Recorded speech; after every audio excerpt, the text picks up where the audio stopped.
हाताशी जी माहिती आहे, त्यांचं जे ज्ञान आहे त्याच्याबद्दल शिवाजी राजांच्या राज्याचे नकाशे काढून पर्वतराय नावाच्या माणसांनी काढलेले नकाशे औरंगजेबाला दाखवले. म्हणजे नकाशे होते त्यावेळेला तिथं. शिवाजी राजांना वाटेत सुटले 17 ऑगस्टला. म्हणजे नद्या भरलेल्या आहेत पाण्याने सगळ्या, आणि वाटेत सरळ आलं तर किती नद्या आहेत मोठमोठ्या. यमुना आहे तिथं, खाली त्याच्या आलं तर चंबळ नदी आहे.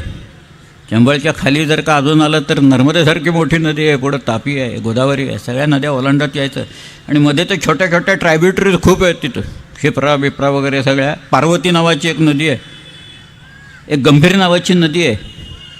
ती गंभीर नदी ओलांडायला त्या सदाशिवराव भाऊला पानिपतला जात असताना 35 दिवस लागले. एक नदी ओलांडायला. गंभीर नावसुद्धा ऐकलं नसेल लोकांनी त्याचं. आणि शिवाजीराजे काय असे, शिवाजीराजे लांबून आले सगळ्यात, पण सावध होते म्हणून जीव वाचवून आले सगळ्या. आणि श्रीकृष्णापासूनच ते शिकलेले आहेत. कारण श्रीकृष्ण इतका सावध आहे, कारण समोर कोण आहे, कोण अतिरथी आहे, कोण महारथी आहे, कुणाच्या भातात कुणाचं शस्त्र आहे